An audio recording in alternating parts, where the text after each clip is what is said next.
memahaminya bukan hambatan, bukan beban. Itu jawaban dari keinginan kita. Sebab kalau Anda nggak, itu indahnya. Maka di sini Allah katakan rizqan lakum. Rizki itu ma yuntafa'u bihi atau ma yantafi'u bihi al-'abdu. Segala yang bisa dimanfaatkan. Saya ulangi, rizki itu definisi asalnya segala yang bisa dimanfaatkan. Qala an Abi Abdurrahman Abdullah bin Mas'ud radhiyallahu ta'ala anhu qala qala Rasulullah sallallahu alaihi wasallam inna ahadakum yujma'u fi batni ummihi 40 yawman nutfah rahmukallah thumma yakunu mithla dhalika 'alaqah thumma yakunu mithla dhalika mudghah thumma yursalu ilaihi al-malak fayanfukhu fihi ar-ruh wa yu'maru bi katbi 40. Yang pertama Quran surah ke-51 ayat 18. Wa fis samai rizqukum wa ma tu'adun. Ayat 22, maaf, 18-nya untuk istighfar, 22-nya untuk rizki. Quran surah 51 ayat ke-22. Wa fis samai rizqukum wa ma tu'adun. Ada ayatnya? Paling kanan agak ke bawah. Wa fis samai rizqukum wa ma tu'adun. Perhatikan cara membacanya. Wa fis samai rizqukum wa ma tu'adun.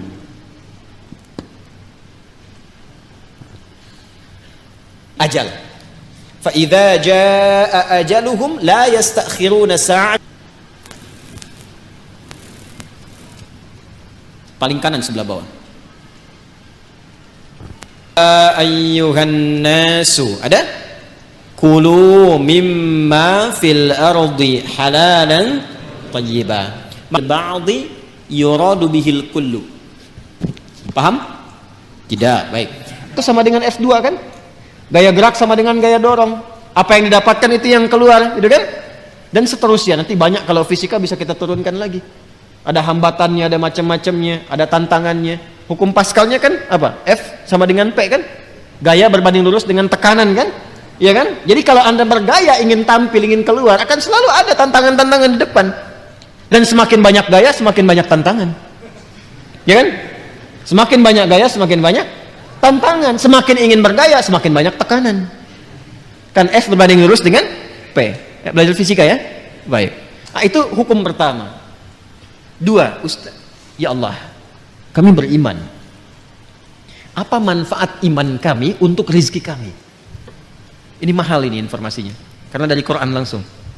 Apa manfaat iman kami untuk rezeki kami? Maka bagi insan beriman dipindahkan oleh Allah ayatnya dari hukum umum ke hukum khusus. Pertanyaannya sampai malam ini waktu Indonesia bagian barat ini dari Bekasi, kita semua, kita udah masuk ke hukum ini belum? Pertanyaannya begini, kita beriman tidak? Beriman. Sekarang Allah turunkan hukum khusus bagi insan beriman yang tidak berlaku umum. Kalau kita ikuti, maka terjawab pertanyaan kita, ya Allah, apa manfaat iman kami kepadamu yang hubungannya dengan rizki? Ya, dampak iman kami terhadap rizki apa? Maka diturunkanlah ayat 172 di surah Al-Baqarah itu. Yang tadi 168 sekarang pindah ke 172. Paling kiri agak ke atas sedikit ya. Maka yang tadi ya ayyuhan nasu, yang ini ya ayyuhalladzina amanu. Sudah beda ya? Yang Al-Baqarah 168 ya ayyuhan nasu. Al-Baqarah 172 ya ayyuhalladzina amanu. Jelas? Hei semua yang telah menyatakan dirinya beriman. Kulu, tetap sama dulu. Ikhtiarnya sama. Jadi bukan berarti sudah beriman gak ada ikhtiar.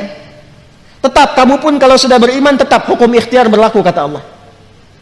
Yang gak bisa, ya Allah, asyhadu an la ilaha illallah, asyhadu anna Muhammadar Rasulullah. Jatuh emas 10 kilo dari langit, boom. Gak begitu. Tetap ikhtiar, kulu, kerja juga. Tapi perhatikan cara bekerjanya insan beriman. Ini yang ingin saya maksudkan. Dan ini bukan sesuatu yang menghasilkan keluhan.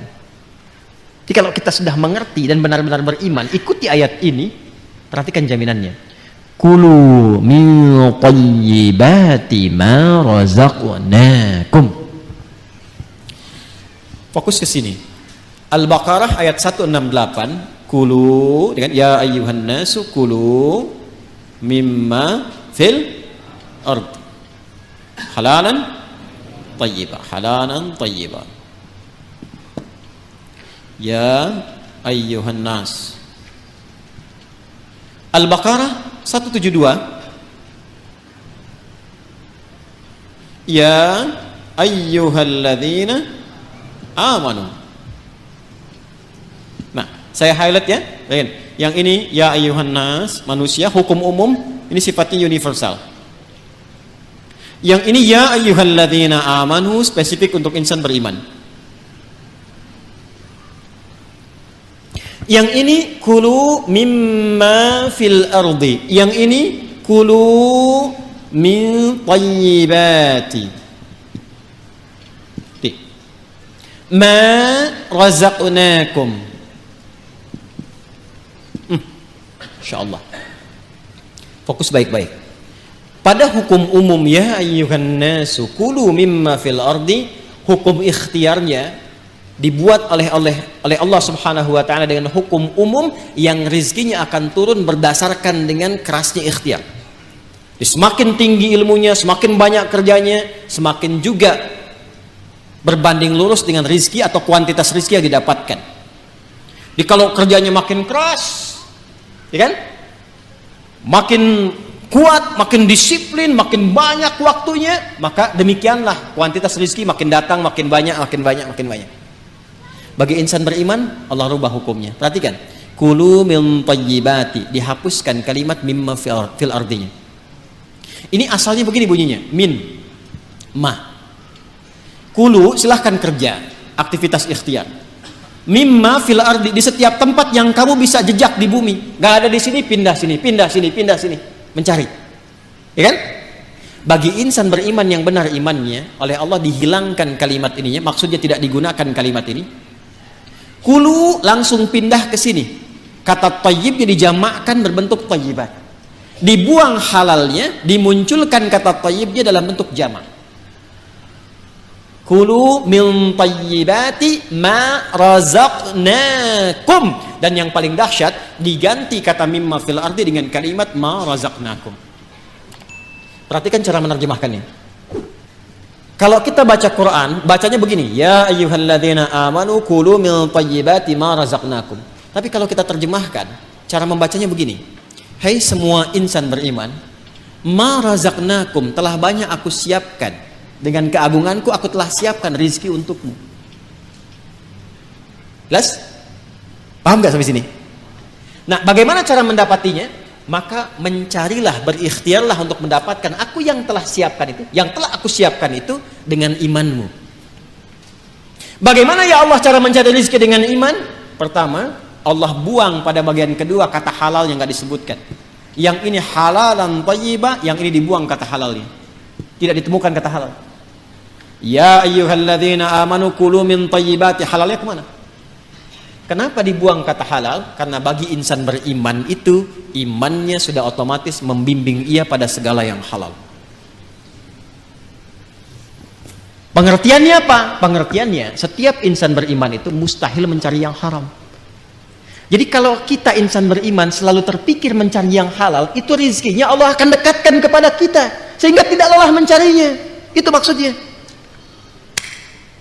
Jadi sekarang kalau mau kerja, kalau mau cari apapun, yang dibayangkan pertama kali jangan sulitnya dulu. Jangan capeknya. Jangan jauhnya, yang dibayangkan halalnya. Ya, jadi yang terbayang itu apa yang dihalalkan oleh Allah. Konsultasi ke ulama, lihat bakat Anda, minta sama Allah. Kalau Anda lakukan ini, kata Allah, aku mudahkan engkau mendapatinya, bukan engkau lelah mencarinya. Itu yang dimaksudkan. Jelas sampai sini? Nah, kalaupun sudah dapat, iman itu akan membimbing kita untuk selalu menyikapi rezeki dengan asas manfaat. Jadi yang Allah berikan nanti berkahnya. Dan berkah itu nggak dilihat pada banyaknya. Nggak dilihat pada banyaknya, karena setiap yang berkah itu pasti mengandung manfaat. Di ciri insan beriman itu sudah nggak lelah mendapatinya, lalu nafsunya ditata oleh Allah supaya memanfaatkan apa yang dicari itu, segala yang bermanfaat untuk dirinya saja. Jadi akhirnya dia nggak sibuk banyak berpikir sesuatu, yang penting bermanfaat untuk dirinya, dia dapatkan. Saya beri contoh begini yang paling gampang memahaminya. Bapak Ibu kalau haus itu butuh apa? Minum. Sederhananya kan ada minuman, kita minum selesai haus kan? Itu konsep dasarnya. Jadi kalau ada air bening, ini air misalnya bening, airnya bagus, menyehatkan, baik. Kalau diminum, hausnya hilang nggak? Nah, itulah asas manfaat namanya. Saya bukan ingin contohkan saya minum, bukan. Saya tidak terbiasa ceramah sambil minum. Ya, karena memang nggak mungkin ceramah sambil minum gitu ya. Ya, simpan dulu. Gitu. Yang saya ingin katakan, prinsip minum itu menghilangkan haus. Tapi persoalannya ketika nafsu menunggangi itu, ini masalah. Minum Pak, nggak mau yang ini pengen buah naga. Naganya coba yang di Depok ya caranya. Kebayang nggak? Sekalian beli nasi goreng ya ke Kebon Sirih, mampir di situ. Jam segini suruh nari nasi goreng yang di Kebon Sirih. Padahal di depan udah banyak keliling-keliling, tek. Nyari sana macet, dapat buah naga, begitu mau Kebon Sirih tutup. Akhirnya nggak makan gitu. Itulah nafsu. Itulah nafsu. Kalau sudah ditunggangi oleh nafsu berdasarkan provokasi setan. Paham nggak sampai sini? Maka insan beriman itu kalau dia mencari rizki dengan imannya, maka Allah akan bimbing ia mendapatkan rizki itu dan dijamaahkan bentuk thayyibnya dalam bentuk berkah. Min thayyibati, aku tambahkan kualitasnya sekalipun dalam pandangan manusia kuantitasnya terlihat sedikit. Contoh begini, 1 juta dengan 10 juta banyak mana? Tapi kalau 1 jutanya berkah, maka akan berbeda kisahnya. Akan berbeda kisahnya. 1 juta kalau berkah dengan 10 juta tidak berkah, demi Allah saya katakan 10 juta tidak berkah, besok dipakai besok habis. 1 juta berkah, besok dipakai sampai akhir bulan gak habis-habis. Gak habis-habis. Saya pernah kisahkan ini kan, saya punya teman dulu di Tripoli itu. Ya, dia dari Bukit Tinggi itu diberikan oleh ibunya yang penyayang. Masya Allah. Rizki yang paling halal yang pernah dikumpulkan oleh ibunya sejumlah $50. Ia berangkat teman-teman sampai di Tripoli selama 4 tahun itu nggak habis $50 itu dan nggak pernah terpakai $50 sampai dia berazam mohon pada Allah, saya ingin ganti perjuangan ibu saya memberi saya ini dengan menghajikan beliau dan dikabul oleh Allah. $50. Mencobalah main ke daerah-daerah. Kadang-kadang memang mesti kita ke desa-desa, rindu suasana itu. Cobalah, Masya Allah. Hidup dengan 100.000, 200.000, 1 bulan cuma 300.000. Tapi kalau kita datang tuh ikan ada, buah ada, kayaknya nggak pernah ada masalah, senyum gitu. Ayo damang, alhamdulillah saya Pak, Masya Allah, ayo kan dia tuang, tuh kan dia tuang. Jadi Masya Allah makan dengan sambal aja, dengan kecap, dengan kayaknya enak gitu kan. Saya pernah diajak oleh salah satu jamaah itu, satu tempat, beliau punya tempat di Garut. Ini kisah nyata, kakeknya itu baiknya luar biasa. Ini nyata ya, saya nggak pernah cerita mengarang gitu. Itu kakeknya punya lahan, selalu ditanami buah-buahan. Bahkan yang punya tetangga pun beliau kasih itu benihnya. Sampai cucunya yang dekat dengan kami, sampai bingung nanya kayak kenapa harus tambahin begini? Nggak apa-apa, yang penting manfaat. Sampai sekarang teman-teman sekalian, itu Masya Allah. Kalau sudah tumbuh kayak alpukat itu nggak kenal musim. Dia selalu tumbuh di musim manapun dan kalau sudah habis muncul lagi buahnya, Itu besar buah alpukatnya itu bisa sebesar cangkir kelapa itu. Lalu ikan-ikannya tuh, Masya Allah, ikannya ada, airnya mengalir dari Cipanas hangat gitu ya. Itu selalu seperti itu, berkah, baik. Itulah keberkahan. Jadi kalau datang ke sana, ikan tinggal mancing ngambil sendiri, alpukat ada, kelapa ada, dan itu sesuatu yang sangat indah, uniknya nggak habis-habis. Kan siapa yang menjadikan itu? Allah kan? Tadi hukumnya kan, fa akhraja bihi minas samarati rizqan lakum. Jadi sebetulnya kalau kita mencari pakai iman, dunia ini nggak jadi beban. Yang jadi beban itu nafsu, iya kan? Ya, yang jadi beban itu apa? Nafsu. Pakaian fungsi menutupi aurat, tampil dengan baik. Tapi kalau semua model ingin dimiliki, capek kan? Cuman sekedar beli daster harus ke Paris. Padahal Citayam mungkin banyak gitu kan?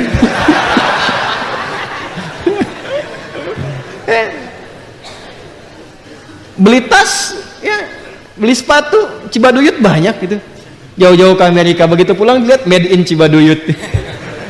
Ya.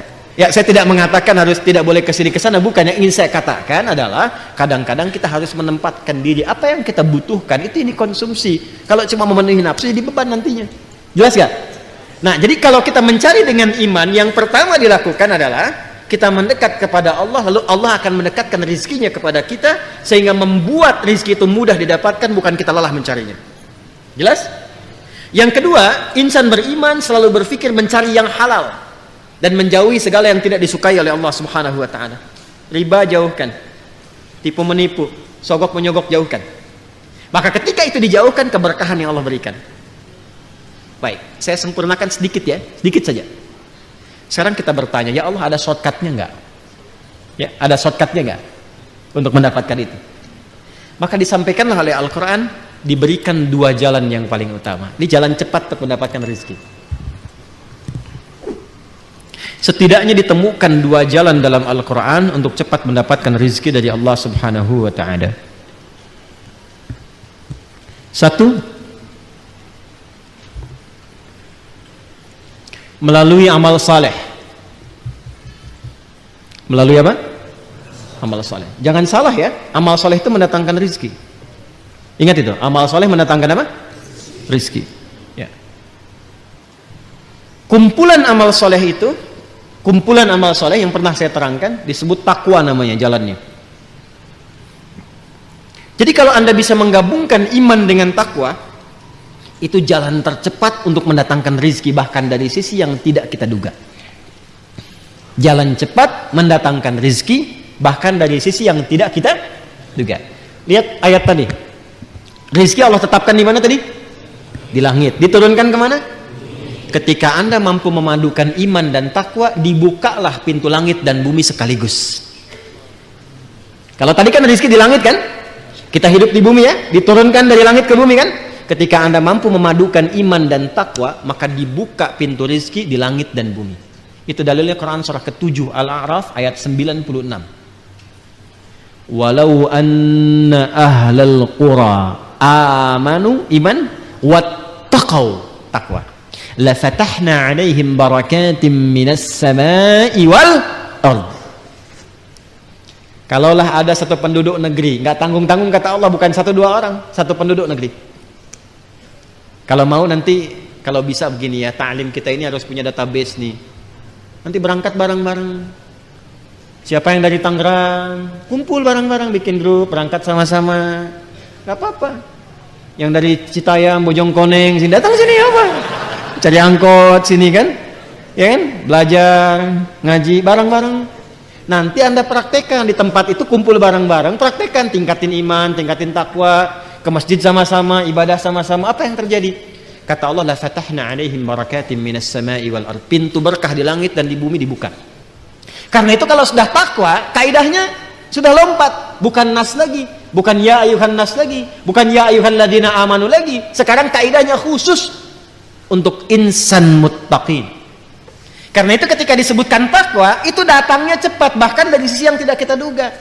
Wa may yattaqillaha yaj'al lahu makhraja wa yarzuqhu min haitsu la yahtasib. Quran surah 65 di akhir ayat kedua sampai awal ayat ketiga. Itu maksudnya. Contoh lain misalnya. Pernah dengar kisah Sayyidah Maryam, Bunda Maria alaihissalam? Apakah beliau kerja? Beliau bisnis? Tidak. Beliau ngajar? Yang beliau lakukan meningkatkan takwa kepada Allah. Apa yang didapatkan saat beliau meningkatkan takwa kepada Allah? Lihat Quran surah ketiga Ali Imran ayat 37. Paling kiri sebelah bawah pojok. Quran surah 3 Ali Imran ayat 37. Fataqabbalaha rabbuha biqabulin hasanin wa anbataha nabatan hasanan wa kaffaraha Zakaria. Kullama dakhala 'alayha Zakaria al-mihrab wajada 'indaha rizqa. Qala ya Maryam anna laki hadha? Qalat huwa min 'indillah. Innallaha yarzuqu man yasha'u bighairi hisab.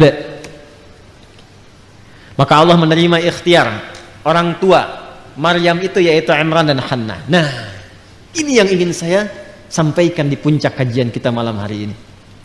Ternyata ada rizki yang Allah berikan kepada anak dari ikhtiar orang tua. Nanti lawannya ada rizki yang Allah berikan kepada orang tua dari ikhtiar anak. Yang dari orang tua ke anak ada di Al-An'am, Quran surah ke-6 ayat 151. Yang dari anak ke orang tua di Al-Isra surah 17 ayat 31. Nanti kalau sudah sampai ayatnya kita detail ngajinya. Kan baru di Al-Baqarah ayat 22 kan? Ya. Kalau di Al-An'am di pertengahan ayatnya, cepat karena waktunya terbatas, ayat 151, Quran surah ke-6 ayat 151 berbunyi begini, langsung saja ke tengahnya ya. Nahnu narzuqukum wa iyyahum wa la taqtulu auladakum min imlaq, ya. Kemudian nahnu narzuqukum wa iyyahum. Di Al-Isra, Quran surah ke-17 ayat 31, ayatnya berbunyi nahnu narzuquhum wa iyyakum wa la taqtulu auladakum khasyata imlaq. Ada? Ya, nahnu narzuquhum ini nahnu narzuquhum wa iyyakum. Yang ini rezeki yang Allah berikan pada orang tua ngalir ke anak. Yang ini rezeki yang Allah berikan ke anak, dampaknya ke orang tua. Pada yang pertama itu yang umum. Rezeki yang Allah berikan pada orang tua ngalir ke anak. Bapak kerja, yang makan siapa? Anak kan? Ya kan? Bahkan istri dapat kan? Uang istri, uang suami, uang istri. Gitu. Tapi kan istri dan suami mengolah, anak-anak dapat makan kan? Yang kerja ayahnya, yang ngolah ibunya, yang makan anaknya. Itu yang dimaksudkan yang pertama, Al-An'am itu ayat 151. Jadi jangan takut kalau diberikan keturunan, jangan takut kehilangan rezeki, jangan takut gak bisa makan. Ini sejak peristiwa zaman jahiliyah itu, kalau melihat anak misalnya dikaruniai oleh Allah, tambah anak, dia takut gak bisa makan, dia bunuh. Tapi ayatnya turun dengan sifat umum, seakan memberikan kesan, bukan hanya sekarang, mungkin nanti akan ada yang berpikir sama. Jangan sampai terjadi orang tua membunuh anak atau bahkan bunuh diri karena takut tidak mendapatkan rezeki. Tidak, kata Allah, aku telah siapkan skemanya. Jelas? Hati-hati nih. Kalau ayatnya disebutkan pasti terjadi. Ada orang tua sembarangan buang anak. Na'udzubillahi min dzalik. Ditemukan anak bahkan di dekat tumpukan sampah, dekat selokan, di kamar mandi dan sebagainya, tidak bertanggung jawab. Ya. Bahkan ada yang tega kemudian ngajak anak bunuh diri dan sama-sama dan sebagainya. Karena takut tidak dapat makan, takut miskin, takut fakir dan sebagainya, maka turun ayat. Makanya iman itu membantu kita untuk kuat. Demi Allah saya katakan, kalau Indonesia ini tidak dikaruniai mayoritas penduduknya dengan keimanan, mungkin sudah banyak hal yang tidak bisa kita tahan. Ya, di Jepang itu kalau banjir teman-teman sekalian, pada pusing. Ada yang bunuh diri, ada yang ribut, ada yang macam-macam. Di kita hujan banjir berenang, nggak susah. Ya, alhamdulillah kita mah santai-santai aja kan, ya kan? Wah, masya Allah gitu. Indonesia tuh luar biasa lah pokoknya. Segala bisa jadi ada kan, ya kan? Anda pergi ke Eropa sana, orang nyembeli kambing kepalanya dibuang. Di kita masak, di sop, ya. Ya, kambing itu kambing guling, kambing bakar, kambing macam banyak tuh menunya. Kepala ikan dibuang, di kita dibikin bumbu baru, ya kan? Apa aja pokoknya tuh, ya, apa aja jadi ya. Makan nasi nih, nasi sudah nggak cocok, besoknya sudah nggak bagus, jemur kering, jadi apa? Rengginang. Rengginang udah bosan, ganti lagi jadi apa lagi? Gipang kan, ya kan? Semua tuh bikin bubur, bikin ini, pokoknya top lah Indonesia tuh. Ya. Tapi iman itu membuat kita lebih kuat. Ya, lebih kuat. Makanya kalau kita beriman jangan takut, Pak. Kerja, aktivitas saja. Allah kirimkan. Yang bikin repot tuh kalau nafsunya banyak. Makanya didik anak itu untuk mendapatkan berkah. Jangan dididik anak mendekatkan kepada nafsu. Kalau dididik mendekatkan kepada nafsu, nanti tuntutannya ke orang tua tinggi. Ya. Anak Umar bin Khattab itu anak presiden. Pakaiannya bolong. Karena bapaknya berusaha memberikan yang terbaik, yang ada yang itu yang tambalan karena mengejar akhirat itu. Datang kepada ayahnya mengadu dengan bersedih. Kenapa nak? Teman-temanku pakaiannya bagus-bagus katanya. Tidakkah engkau ingat kalau bahasa kita? Kita kan nanti bagusnya di akhirat. Di sini kan sementara saja. Ya, ayo nikmati dengan apa yang Allah beri. Nanti di akhirat kita lebih bagus daripada mereka. Itu bisa balik lagi dengan tertawa. Bisa nggak bikin begitu tuh? Permen. Mobil. Bisa nggak bikin begitu tuh? Bisa nggak belikan anak mobil-mobilan ditata, latihan sholat? Berikan sendal, katakan padanya Allah yang memberikan kita ini, titipkan sama adik. Pakai yang baik ya, pakai ke masjid, pakai sekolah dengan semangat, doakan papa ya. Pernah nggak titipkan ibu pada anaknya ketika ayahnya mau berangkat, doakan ayah ya. Coba bilang sama ayah, Pak jangan cari yang haram ya. Itu Masya Allah, anak TK kalau bisikan di telinga terjaga belum sampai kantor. Ya, paham? Itu sederhana tapi dalam gitu. Sederhana tapi dalam. Itu yang dimaksudkan itu. Nah yang kedua gini, yang kedua ini yang mahal sekali dan saya akhiri di sini. Nahnu narzuquhum wa iyyakum. Ada rizki yang Allah tetapkan lewat anak tapi orang tua dapat. Seperti Imran dan Hannah pernah menyiapkan Maryam dan dengan itu orang tua dapat. Ibu sekarang masuk TK mahal nggak? TK ya? Saya kadang-kadang bingung juga dapat apa di TK di SD. Masuk SD mahal ya? Udah puluhan juta sekarang ya? Ya SMP demikian ya? Dan seterusnya. Mau saya kasih rumus gak di Quran yang murah? Mau?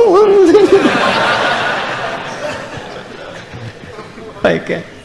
Maka rumusnya sederhana. Dekatkan anak ibu dan bapak sejak dini kepada Allah. Nanti Allah yang akan meringankan segalanya.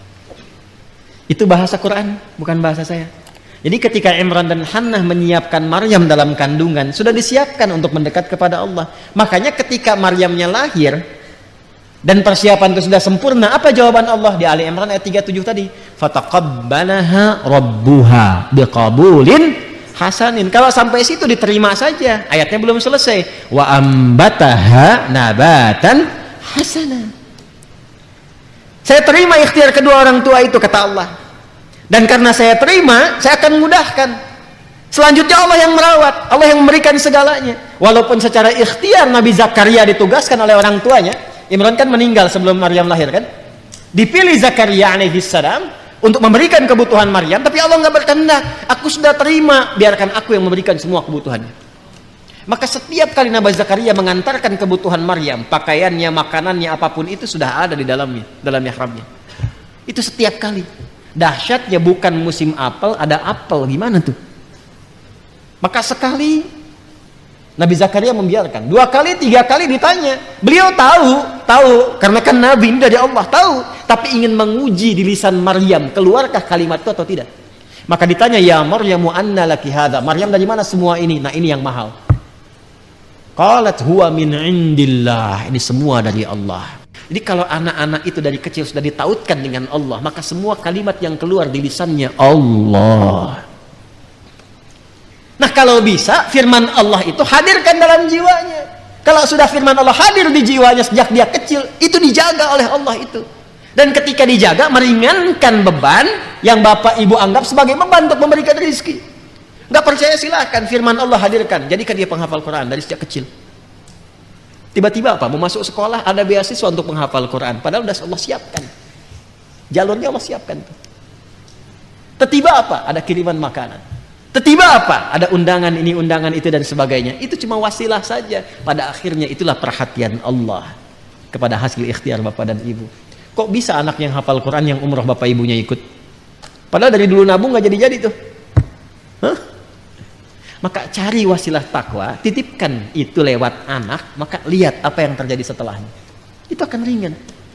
Ya. Cobalah, ya, coba. Dan itu akan ringan. Demi Allah saya katakan itu akan ringan. Itu yang dimaksud nahnu narzuquhum wa iyyakum. Jangan takut. Kalaupun ada Allah titipkan anak, jumlahnya berapa, laki-laki, perempuan, semua rezekinya sempurna. Tapi kalau ingin cepat kata Allah, investasikan dari awal. Sehingga dunianya nggak terlalu capek, bebannya nggak banyak. Sekarang saya perhatikan kalau ngelihat orang tua, kok bayangannya tuh ingin dunia saja gitu. Kenapa sih takut anaknya masuk pesantren? Masuk pada diniyah, sekolah-sekolah Islam. Dan saya juga pesan tuh pada yang aktif di sekolah-sekolah Islam itu, berikan pendidikan yang benar, jangan cari dunia juga. Masa namanya sekolah Islam yang cari dunia? Bayaran mahal-mahal, ngaji Quran nggak bisa. Itu bukan sekolah Islam namanya. Ajarkan sholat dengan benar, ajarkan Quran dengan benar, jangan cari profit dunia. Gak apa-apa mendapatkan bagian dari rezeki dunia, tapi akhirat itu utamakan. Jangan sampai bayarnya lebih mahal dari sekolah umum, tapi akhiratnya nggak dapat. Itu hisabnya besar sisi Allah Subhanahu Wa Taala, karena bawa nama Islam. Mohon maaf ya, mohon maaf gitu. Ini mengingatkan saja. Paham? Alhamdulillah. Baik, ini yang dimaksudkan. Nah, kalau kita umum ingin cepat mendapatkan itu, nanti rajin baca Quran. Contoh, ini malam apa? Besok hari apa? Nah, ada ibadah apa? Udah pasti itu kan, malamnya Jumat, harinya Jumat, sholatnya sholat. Kebanyakan pada saat Jumat cuman sholat Jumat saja. Padahal di Jumat itu Allah telah terapkan skema memudahkan rizki. Kan ayat Jumat itu, sholat Jumat kan 11 ayat, bukan cuma 1 ayat. Kenapa ngajinya ayat 9 aja, 10-11 yang nggak dibaca? Coba deh buka Quran surah Al-Jumu'ah, surah 62, ayat 9 sampai 11. Jangan cuma 9 aja. Kalau 9 cuma kewajibannya. Ya ayyuhalladzina amanu idza nudiya lis-salati min yaumil jumu'ati fas'au ila dzikrillahi wa dzarul bai' dzalikum khairul lakum. Baik. Teruskan, jangan cuma sampai sini. Fa idza ayat 10, fa idza qudiyatis salatu. Tuh. Itu skema ikhtiarnya. Ya, fantashiru fil wabtaghu min fadlillah. Tahan sampai situ dulu. Ayat 11 yang baca. Itu bagian rizkinya. Ikhtiar ayat 10, rizkinya ayat 11. Wa idza ra'au tijaratan aw lahwan faddu ilaiha wa tarakuka qa'ima. Qul ma indallahi khairum minal lahwi wa minat akhiri. Wallahu khairul raziqin. Kan ayat 11 ditutup dengan kalimat Allah yang terbaik yang memberikan rizki. Apa kaitan Jumat dengan rizki? Jadi ternyata datang Jumat itu bukan hanya duduk, mendengarkan khutbah, kadang-kadang ngantuk, sholat, lantas pulang. Bukan cuman itu. Memang kalau begitu gugur Jumatnya, kewajiban gugur. Tapi fadilah Jumat yang banyak gak dapet. Apa yang diantara yang banyak itu? Ternyata ada kaitan dengan kemudahan rizki. Kata Allah tuh kalau Anda datang Jumat, kenalan. Siapa yang duduk samping kanan kiri Anda itu? Ya, berkenalan. Setelah itu apa? Saling mengisi dalam kebaikan. Sebelum menyebar tuh tanya-tanya dulu. Anda mahasiswa, sedang ada tugas apa? Kenalan, mungkin ketemu dosen pakar tertentu, dibantu. Anda sedang cari peluang, belum punya pekerjaan. Mungkin yang datang itu yang bos perusahaan tertentu, sedang cari peluang macam-macam. Anda sakit, belum bisa berobat, mungkin ketemu dokter. Itu kan rizki. Ke rumah sakit baru daftar udah bayar, ketemu dokter langsung kasih resep. Kadang-kadang ntar saya anterin ke rumah obatnya. Indah kan? Makanya nggak pernah terjadi kalau Jumatan di masa Nabi kecuali semua selesai kebutuhannya. Jumat itu Jumat solusi. Makanya disebut Jumat. Jumat itu bukan cuma kumpul. Kalau kumpul di lapangan juga kumpul. Halo? Di SCBD kumpul tuh. Di stadion kumpul. Lu apa bedanya dengan Jumat? Halo? Kenapa saya sebut SCBD jadi pada ketawa? Ya. Jumat itu kan seakar dengan kata al-jam'u, sifatnya Jum'ah. Yang kumpul al-mujtama' al-islami. Yang dibahas as-syu'unul ijtimaiyah. Ya artinya apa? Datang, duduk, kenali siapa yang datang, kemudian setelah itu perhatikan semuanya. Itulah Jum'ah. Ya kalau dapat begitu, ibadahnya enak, nyambung dengan Allah, diberikan akses, rizki dapat. Makanya kata Allah kalau udah dapat akses begitu, menyebar kalian setelah Jumat. Cari keutamaan yang telah Allah titipkan. Jadi kalau aksesnya sudah banyak, linknya sudah banyak, telepon sana sini, kerja disatukan, dapat rezeki tambahan. Halo? Itu kan? Ya, bangun itu. Jadi Islam tuh kalau dipraktekkan, makanya jangan hanya simpan Islam di aspek ritual saja. Islam tuh ada di sosial, Islam tuh ada di pekerjaan, ada di kantoran, ada dimanapun yang bisa kita praktekkan dalam kehidupan. Itu yang dimaksudkan rizqal lakum. Paham ini? Ya kalau sudah paham, Allah baik tidak? Allah sayang tidak? Baik. Kalau yang ada yang menyayangi kita, ada yang baik pada kita, boleh nggak kita kecewakan? Boleh nggak kita khianati? Maka Allah tegaskan, fala taj'alu lillahi andada wa antum ta'lamun. Kalau sudah paham itu semua, aku baik, aku perhatian, aku siapkan kebahagiaan, kesenangan untuk kalian, maka jangan sekali-kali kalian mengkhianati aku, kata Allah. Jangan jadikan apapun dan siapapun seperti serupa denganku. Andada jamak dari kata naddan atau niddan, bimakna al-mithli wal adli atau adli, sesuatu yang diserupakan. Jadi maksudnya apa secara singkat? Jangan pertuhankan selain Allah Subhanahu wa ta'ala. Sedangkan kau sudah tahu yang Tuhan siapa? Allah. Yang menciptakan kita siapa? Yang menciptakan orang sebelum kita siapa? Yang menciptakan langit bumi siapa? Kalau sudah tahu Allah Tuhan dan menyayangi kita, maka jangan pernah menuhankan selain Allah Subhanahu wa ta'ala. Ketika itu dilakukan, maka semua nikmat-nikmat yang tadi maka akan berguguran sedikit demi sedikit, termasuk unsur keberkahannya. Makanya kalau sudah bergeser dari Allah, pasti nanti yang tadi yang baik-baik itu akan berkurang. Contoh, ibadah pasti akan berkurang. Semakin jauh dari Allah, semakin menipis ibadahnya. Apakah pelaku maksiat masih rajin sholat? Belum tentu. Apakah koruptor itu tiap hari ke masjid? Belum tentu. Pokoknya kalau dia bermaksiat, berjauh dari Allah, ibadah pasti menurun. Sudah pasti itu. Nanti hartanya pun bisa banyak, tapi berkahnya kurang. Karena Allah itu kalau sudah sayang pada hamba yang beriman, yang diberikan berkah kan tadi kan? Berkah ya? Nah kalau orang sudah bermaksiat, berkah akan berkurang. Bahkan mungkin hilang. Karena hilang yang muncul nafsu. Karena nafsu yang muncul, yang diinginkan selalu banyak. Bahkan nggak sadar kalau dia sudah dapat banyak. Maka yang ditempuh apa? Akumulasi maksiat. Dia tuh sadar dia sudah kaya, hartanya banyak, masih korupsi juga. Masih nipu juga. Ya, masih lebih daripada hewan. Itu sapi makan rumput, dia makan aspal. Itu aspal harusnya 20 cm, cuma 5 cm itu. Ada yang makan batu. Paham sampai sini? Maka kalau ada orang hamba sudah tahu Allah Tuhan, menjauh dari Allah, maka otomatis tadi yang taat menurun, ibadah menurun, maka maksiat berlanjut, berkah menurun, maka yang terjadi nafsu yang naik. Ini yang menjadikan kehidupan di bumi tidak seimbang, tidak stabil. Kalau sudah nafsunya naik, keinginan menghancurkan tinggi. Ini yang menjadikan orang-orang yang tidak kenal agama itu dekat pada aspek-aspek yang negatif. Kalau punya teknologi ingin monopoli, punya senjata ingin menghancurkan, punya ini, punya itu ingin mendominasi. Pada akhirnya meninggal juga. Dia tidak sadar meninggal dalam kefakiran. Dan apa yang dia kumpulkan tidak dia dapatkan kenikmatannya. Paham sampai sini? Baik. Jadi ini yang kita bahas di kesempatan kali ini, dan saya harus katakan ini adalah taklim kita yang terakhir di tempat ini pada bulan ini, ya. Insyaallah kita akan lanjut bulan depan. Ya kan? Ya, baik. Kita lanjut bulan depan. Hanya saya infokan dari sekarang, mungkin kita akan mulainya di pertengahan Agustus. Ya. Dengarkan dulu. Ya. Insyaallah bulan depan kita mulainya di pertengahan Agustus. Jadi Kamis depan saya belum bisa mengajar. Ya, karena malamnya harus sudah ke bandara.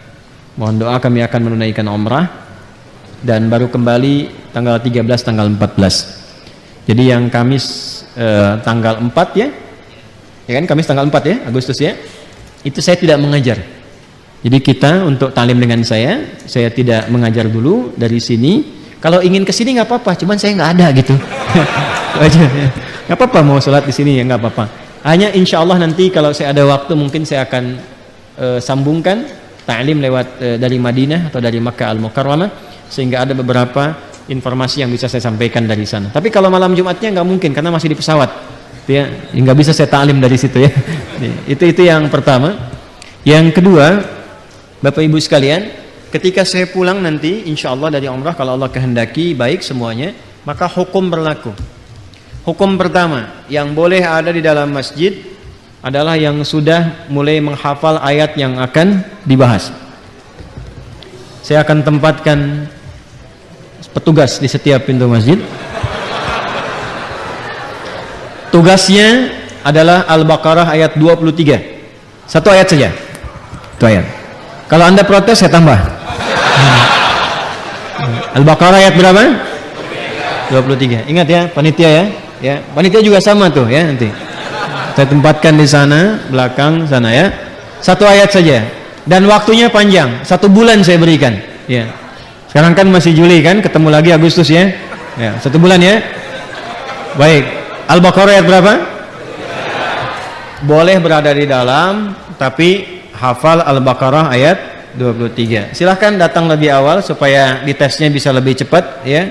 Untuk masuk, ambil posisi dengan baik. Kalau belum hafal, tunggu di luar. Saya akan bersabar walaupun cuma 2-3 orang di dalam, banyak di luar nggak apa-apa. Ya, pokoknya ikuti itu ya. Yakin ya? Siap ya? Sepakat? Baik. 2. 3. Yang sudah mendaftar di Mira, sekali lagi saya berikan penekanan pada 2 hal. Yang pertama, aktifkan akunnya dengan baik. Kemudian kalau baru bergabung, dikaji materi sebelumnya. Ada tentang tauhid 60 video. Tentang sholat baru nyambung ke yang sekarang. Bagi yang hendak bergabung, silahkan dilihat ketentuannya. Ya, bisa dilihat di YouTube atau di aplikasinya seperti apa. Nanti Anda bisa masuk karena nanti bulan depan sudah mulai spesialisasi untuk penempatan kelas-kelas. Yang ketiga, adik-adik yang di mahasiswa, saya katakan sekali lagi, saya tekankan, ayo siapkan dari sekarang untuk menjadi ahli Quran. Karena sekarang kami siapkan program pendampingan sambil kuliah, sambil menghafal dan belajar Quran sesuai jurusan masing-masing. Dan itu gratis, gak ada biayanya. Ya, alhamdulillah teman-teman yang wakaf itu kan kita cetakan mushaf, paket hafalan, bukan mushaf. Paket hafalan sudah kami bagikan. Kemarin satu kampus di Banten, Faletehan kami berikan 2.500. Ada kampus lain yang 5.000. Sekarang banyak di kampus-kampus sudah mulai mahasiswanya menghafal. Jadi kalau Anda tidak memulai, Anda ketinggalan. Nanti ada orang yang IPK 4 sekaligus hafal Quran, Anda kemana nanti? Ya. Kemudian yang selanjutnya, ini bagian yang terakhir barangkali. Bapak Ibu yang sekali lagi ingin menitipkan anaknya di pesantren, pendaftaran sudah dimulai. Anda bisa datang langsung, mengisi formulir, itu gratis. Nanti tunggu kemudian untuk kami undang untuk mengikuti tes, ya, untuk yang selanjutnya. Dan saya tutup sebelum kita berdoa. Bagi yang telah dihubungi admin untuk hari Senin, imtihan qabul yang tahap pertama untuk beasiswa ke Tripoli, ke Libya, itu akan datang 2 utusan dari Tripoli melakukan ujian langsung secara lisan. Yang telah menerima undangan lulus pada bagian pertama, mohon jangan terlambat, jam 10 sudah berada di sini karena insya Allah akan dilakukan tes langsung oleh perwakilan dari Tripoli. Mereka insya Allah besok berangkat dari Jeddah dan sampai di Indonesia hari Sabtu. Dan hari Senin akan mengadakan tes, mudah-mudahan lulus. Dan itu akan ada 2 kampus, dan dua-duanya kampus-kampus top. Satu kampus yang saya alumni dari sana, kuliah dakwah Islamiyah. Yang kedua kampus kuat untuk Quran, namanya Asmariyah. Itu kuat sekali, kalau masuk sana itu Qurannya kuat sekali, insya Allah. Jadi saya harapkan, dan semuanya gratis ya, tiketnya gratis, tinggal gratis, ada uang saku sampai dengan kembali. Dan saya akan pantau sampai selesai S3 dengan izin Allah Subhanahu wa taala. Ini yang bisa saya lakukan. Mudah-mudahan Allah menerima kita semua, memaafkan dan mengampuni kita semua, dan menjadikan kita menjadi hamba-hamba terbaik sampai kembali kepada Allah Subhanahu wa taala. Bapak Ibu sekalian, demikian pertemuan di malam hari ini. Jadilah hamba yang baik, bangun silaturahim, jauhi berbagai hal yang bisa memecah belah kita semua, dan mudah-mudahan sekali lagi Allah menjadikan negeri kita Indonesia terjaga dalam kebaikan dan meridai kita semua dalam kemuliaan insyaallah. Allahumma taqabbal minna innaka antas samiul alim wa tub alaina innaka antat tawwabur rahim. Allahumma ij'alna min ahli al-Qur'an waj'alil Qur'ana sahiban lana fid dunya wa syafi'an lana fil akhirati ya arhamar rahimin. Allahumma inna nas'aluka ya Allah khairar rizqi wal barakah. Allahumma akfina bihalalika an haramik wa aghnina bi ta'atika an ma'siyatik wa bi fadlika amman siwak. Allahumma ati anfusana taqwaha wa zakkiha anta khairu man zakkaha anta waliyuha wa maulaha. ربنا آتنا في الدنيا حسنة وفي الآخرة حسنة وقنا عذاب النار وصلى الله على سيدنا محمد وعلى آله وصحبه أجمعين وآخر دعوانا سبحانك اللهم وبحمدك نشهد أن لا إله إلا أنت نستغفرك ونتوب إليك والحمد لله رب العالمين. السلام عليكم ورحمة الله وبركاته.